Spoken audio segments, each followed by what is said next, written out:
चलिए दोस्तों, इस वीडियो में जानते हैं मेघनाद की मृत्यु के बाद उसकी पत्नी सुलोचना का क्या हुआ।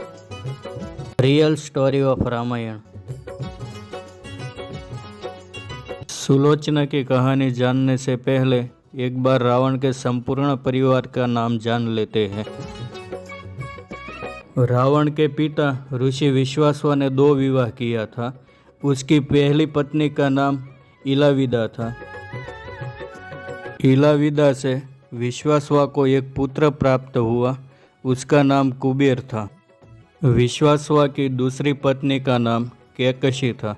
कैकसी से विश्वासवा को 6 पुत्र और 2 पुत्री प्राप्त हुए, जिनके नाम रावण, कुंभकर्ण, विभीषण, अहिरावण, खर, दूषण, शूर्पणखा और कुंभिनी थे। रावण का विवाह अप्सरा हेमा और मायासुर नाम के राक्षस की पुत्री मंदोदरी से हुआ। रावण और मंदोदरी के 2 पुत्र थे, मेघनाद और अक्षय कुमार। जब मेघनाद का जन्म हुआ तब वो मेघ गर्जना की तरह जोर जोर से रोने लगा था, इसलिए उसका नाम मेघनाद रख दिया। बड़े होकर मेघनाद ने देवराज इंद्र को युद्ध में हरा दिया था, इसलिए उसे इंद्रजित भी कहते हैं।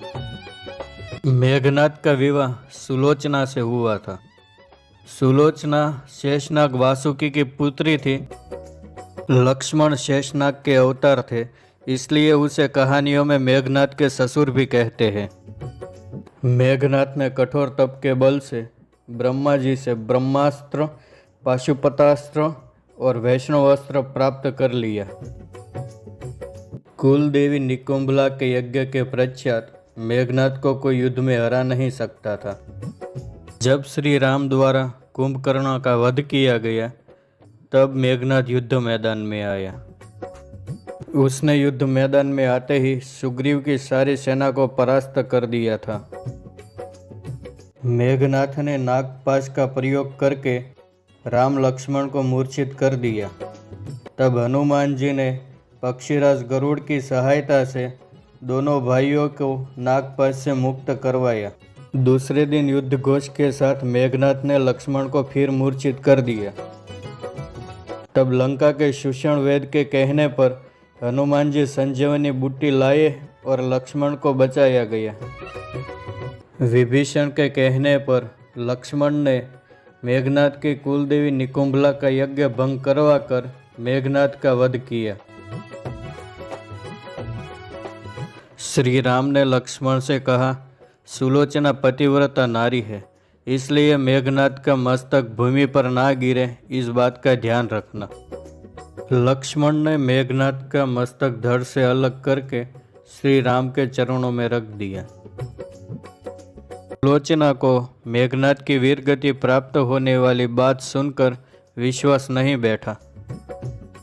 तब विभीषण के कहने पर सुग्रीव की सेना ने मेघनाद की दाहिनी भुजा काटकर सुलोचना को भेज दिया। जब सुलोचना ने मेघनाद की भुजा देखी तो उसे अपनी आंखों पर विश्वास नहीं हुआ। उसने उस भुजा से युद्ध का सारा वृत्तांत लिखने को कहा। उसके बाद मेघनाद की भुजा ने युद्ध में घटित हुई हर घटना का वृत्तांत सुलोचना को लिखकर बता दिया।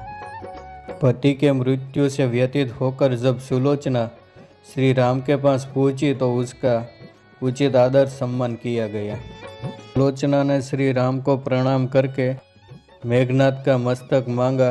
तब विभीषण ने कहा, तुम्हें कैसे पता चला कि मेघनाद का मस्तक धड़ से अलग किया गया है? तब सुलोचना ने मेघनाद की भुजा द्वारा सारा युद्ध वर्णन करने की बात बताई। सुलोचना की बात सुनकर सुग्रीव ने कहा, यह असंभव है। एक मृत राक्षस की भुजा कैसे लिख सकती है? अगर तुम्हारे पतिव्रता धर्म में शक्ति है तो इस कटे हुए मस्तक को हंसा कर दिखाओ। यह सुनकर सुलोचना ने मेघनाद के मस्तक को हंसने को कहा। इतना सुनते ही मेघनाद का कटा हुआ मस्तक जोर जोर से हंसने लगा। सब यह देखकर चकित रह गए, परंतु श्री राम सुलोचना के पतिव्रता धर्म से परिचित थे, इसलिए उन्होंने आदर के साथ मेघनाद का पार्थिव शरीर सुलोचना को सौंप दिया।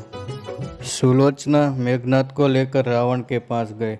सुलोचना ने रावण से अपने पति मेघनाद के साथ सती होने की आज्ञा मांगी।